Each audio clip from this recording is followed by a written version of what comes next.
Dilúvio. Com certeza você já ouviu falar da história do dilúvio, mas você sabe a verdade por trás do mais universal dos mitos? Bom, Noé não foi o primeiro proprietário da arca. Pasme! O mito do dilúvio é bem mais antigo do que a própria Bíblia e mostra como várias culturas lidam com um medo em comum, o de que o mundo como nós conhecemos às vezes acaba, mas sempre renasce. Tempos após a criação do mundo, Deus se cansa da obra e decide varrer a humanidade com um grande dilúvio. Mas um herói é escolhido para ser salvo com sua família. Deus ordena que ele construa uma arca e carregue nela um casal de cada espécie de animal para todos darem continuidade à vida após a catástrofe. Ao final do dilúvio, esse escolhido solta uma pomba para averiguar se a terra firme por perto. Bom, você conhece essa história, mas talvez não saiba o nome do protagonista, porque ele não se chama Noé. Ele atende por Atrahasis. Essa história foi escrita 18 séculos antes de Cristo, em mais de 1000 anos antes da Bíblia, no épico de Atrahasis, né? Bom, na verdade, o tal herói não tem exatamente um nome, mas um título, que é Atrahasis. Significa grande sábio em acádio, o idioma que eles usavam lá na Babilônia.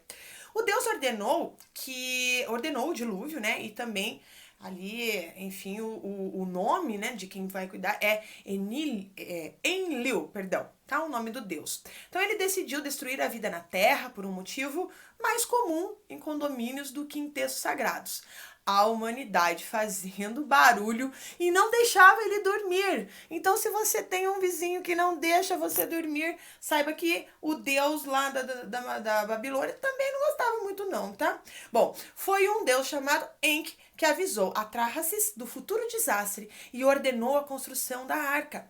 Essa narrativa também está presente na epopeia de Gilgamesh.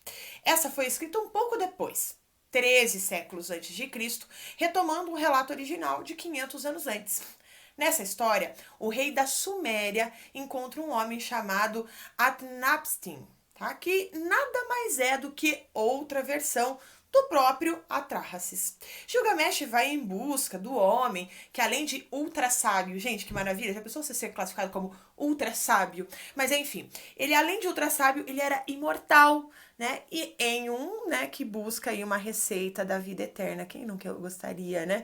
Você vai falar assim, não queria mais uma vida não, né? Mas tem muita gente que queria ter a vida eterna, que gostaria muito. Bom, ao longo da conversa, o Tunapstin, né, conta que presenciou o grande dilúvio. Essas narrativas são as precursoras da versão protagonizada por Noé. Bom, para entender como elas deram origem à história diluviana, mais famosa de todas, é preciso dar um passo atrás. Na verdade, bem atrás, tá? Porque a gente vai agora para o berço da civilização, o mundo da Mesopotâmia, que você já estudou, né, na nossa aula anterior. O registro do mito diluvial é quase tão antigo quanto a própria escrita. Como você pode imaginar, as literaturas de Atrahasis e Gilgamesh não foram contadas em livros de papel. Elas eram imortalizadas em tabletes de argila, gravados em uma espécie de carimbo, chamado de cunho. Em vez de abecedário, né, em vez do abecedário, são riscos, triângulos que dão formato a um texto. Essa é a forma de escrita cuneiforme, é o alfabeto cuneiforme, considerado a forma de escrita mais antiga da humanidade. A escrita surgiu a apenas 1000 quilômetros de onde Jesus viria a nascer, mas 32 séculos antes.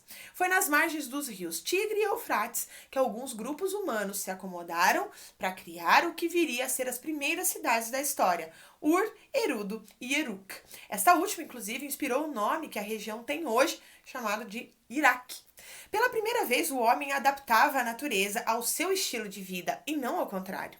Se hoje você tem água encanada, consulta o horóscopo, né? Ou se você consegue ler as suas apostilas ou seus livros, agradeça aos criadores dessas primeiras cidades, que foram os sumérios. Eles desenvolveram tecnologias revolucionárias e começar pela escrita. Primeiro, ela era apenas uma representação literal daquilo que existia em volta, basicamente desenhos de animais e objetos. Então, um gato tinha um desenho de um gato.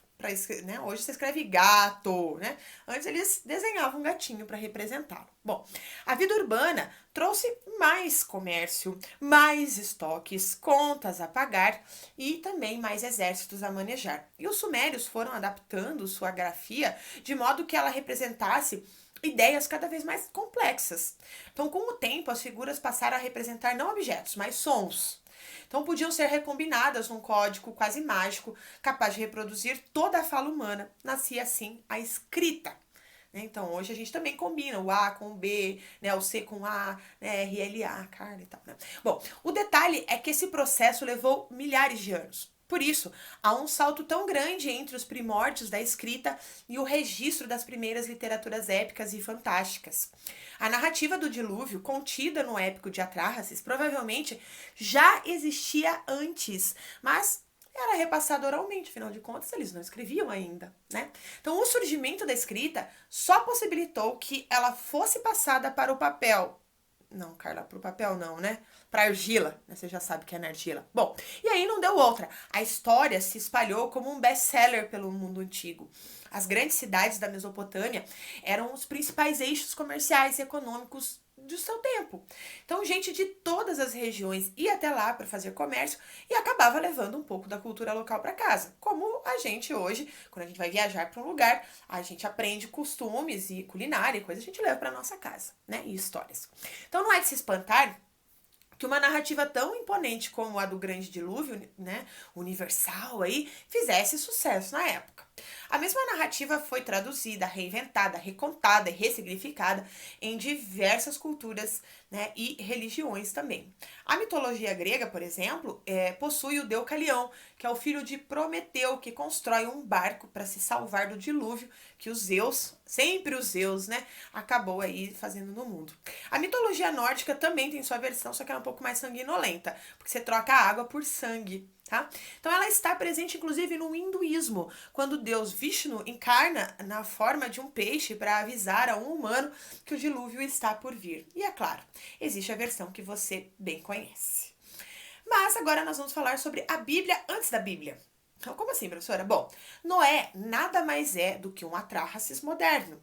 E digo moderno porque, para os escrivães da Bíblia hebraica, os tempos sumérios estavam quase tão distantes deles quanto a Idade Média para nós. Então é provável que as histórias do Gênesis tenham sido escritas por volta de 7 ou 6 antes de Cristo, né, ou 700 anos depois da narrativa de Gilgamesh, que por sua vez, né, vem 500 anos depois de Atrahasis. Nossa, quanto número, né? Bom, não coincidentemente, os hebreus estavam na Mesopotâmia bem nessa época, mas olha que coisa. Bom, o imperador Nabucodonosor II escravizou, deportou o povo hebreu para as margens do rio Tigre e também do Eufrates. Lógico, do rio Tigre e do Eufrates. O território que abrigava Ur, Uruk e Eridu, né, que agora não se chamava mais Suméria. Eles tinham mudado o nome para Babilônia. Um professor de História Antiga e Arqueologia da Unicamp, o professor Pedro Paulo Funari, disse que os antepassados dos hebreus já tinham contato com a cultura e religião da Mesopotâmia antes, mas é provável que eles só tenham fixado as narrativas da Bíblia durante o cativeiro. Os exilados hebreus, afinal, eram uma elite que precisava permanecer unida, ter algo em comum. Então, nada melhor do que ter uma história em comum, tá? Então, 1.200 anos separam o dilúvio de Atrahasis com o dilúvio da Bíblia lá do Noé. Tá? A Bíblia não esconde de onde vem a inspiração dos escritos sagrados, né? Segundo o Velho Testamento, o próprio Abraão, ele, o patriarca dos hebreus, você já deve lembrar lá das suas aulas na igreja, né? Ele nasceu em Ur. O mito da criação do homem a partir do barro também já estava registrado em outra passagem do épico de Atrahasis. A inspiração mesopotâmica está presente do início do Gênesis até o dilúvio de Noé. Elas não pretendem ser registros históricos, eles estão ali como relatos mitológicos que servem como uma alegoria, né, para passar um ensinamento. Então, eles querem passar uma mensagem, na verdade. Tá? Então, a presença de relatos diluvianos entre os mesopotâmicos, entre os hebreus, gregos e outros povos não é indicativo histórico de um dilúvio universal, né? Algo que não existiu. Ele foi inspirado em enchentes e inundações recorrentes mesmo, né? Como dos próprios rios Tigre e Eufrates, bem onde estavam aquelas primeiras civilizações. Para as religiões, o importante não é a veracidade da história, e sim a simbologia de que a destruição pelas águas carrega. A gente não está querendo aqui falar que a Bíblia está mentindo, mas a gente está querendo explicar aqui que existe uma intenção simbólica, uma mensagem que se deseja passar com essa história. Tá? Bom, a água. A água para aquele povo era um símbolo forte entre os mesopotâmicos. Né? Na língua suméria, a água era representada pelo mesmo ideograma de fertilidade. Olha só que interessante. Então, a cheia anual do rio Tigre tinha até um deus dedicado a ela, né, um certo de Ningirsu, né? Gilgamesh era chamado de o quinto rei sumério após o dilúvio.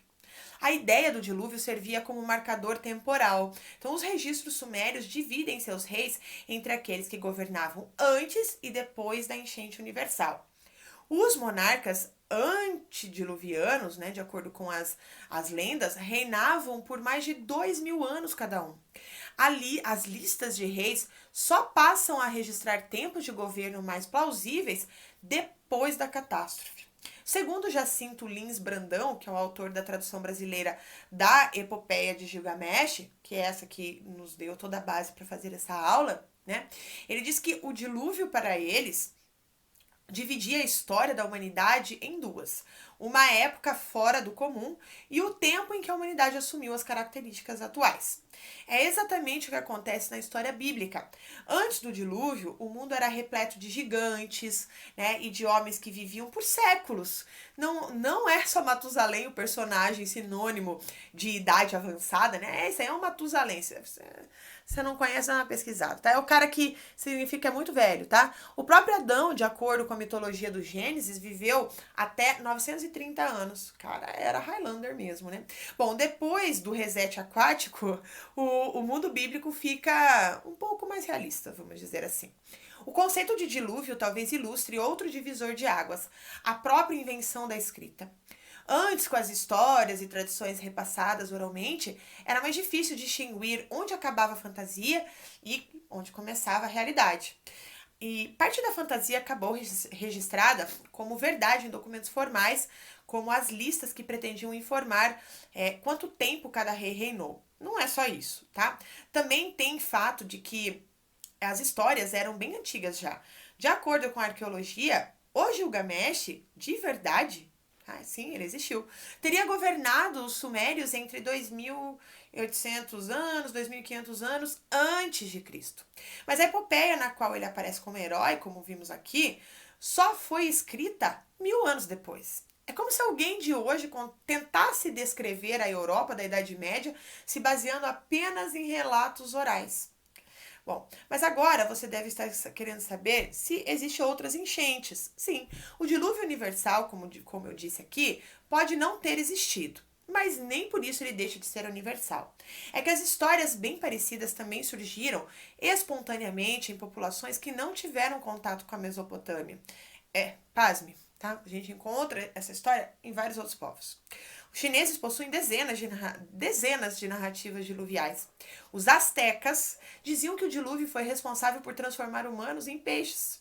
Para a tribo Lakota da América do Norte, o único sobrevivente ao dilúvio foi um corvo. Os aborígenes da Austrália transmitem sua história do dilúvio em forma de conto para as crianças. Um sapo tinha bebido toda a água do mundo e acabou soltando tudo de uma vez.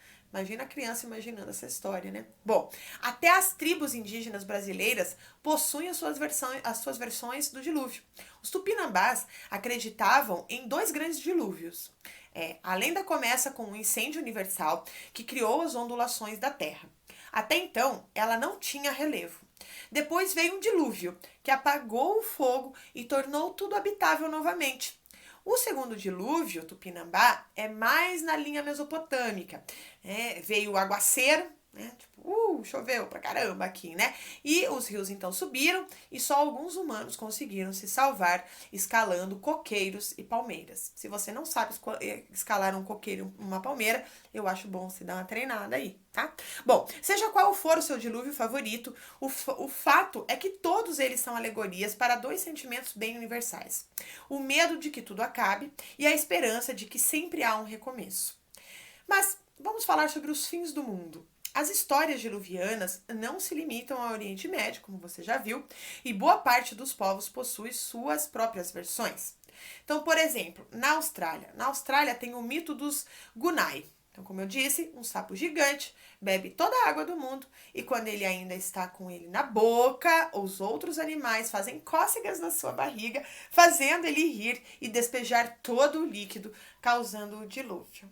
Por isso que as crianças, tem crianças que não gostam das cócegas. Bom, mas vamos lá. Na América do Norte, como eu disse, tem o mito dos Lakota. O que acontece? O espírito resolve tocar músicas, né, e que atraem a chuva. Ao longo delas, a água vai aumentando até causar um dilúvio que afoga todos os seres vivos, menos um corvo. Depois o espírito reconstrói os humanos usando areia colorida. Bom, aqui na América do Sul, né, nós temos, como eu falei, o mito dos tupinambás. Então, um incêndio universal cria todas as montanhas, os vales da terra, né, que antes a terra era reta. Então, um dilúvio vem para apagar o fogo e tornar a terra habitável. Depois chega um segundo dilúvio, mas os humanos se salvam subindo em árvores. E esses são, então, algumas das versões do grande dilúvio. Qual que você prefere? Conta aí pra gente. Então, dá um like aí na nossa aula, se você gostou dessa aula. Compartilhe com seus amigos curiosos que gostam de história. E também conta aí pra gente qual é a sua versão favorita do dilúvio. Um grande beijo e até mais!